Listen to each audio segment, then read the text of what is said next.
Hello everyone, this is Julian from Kanen Coffee, and today we have a Mazzer doser with us in the shop.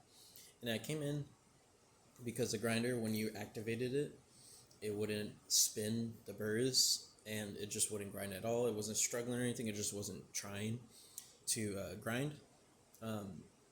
After testing a little bit, if you were to spin the burr while the machine was on, it'll actually catch itself and start to spin.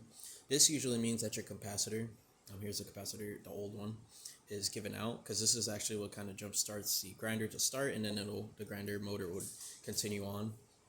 Now that we replaced it, I'm gonna just put this up here because it wasn't brought with a hopper.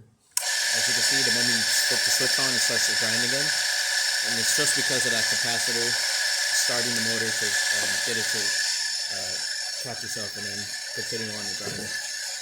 Now the motor or the burrs in here are actually still really good burrs. I tested them and calibrated them, and it seems like you still have a good sharpness to them that you can calibrate it to a more espresso grind, of course. And if I were to doser this out, you can see it's really pillowy, and that's not the finest setting you could go to. So you didn't need a burr replacement this time around, but these burrs usually last quite a while just because of the purely because of the size of them. But yeah, that's about it for this repair. If you like this video or any of other repairs on our channel, leave a like, subscribe, hit the bell. Thanks for watching.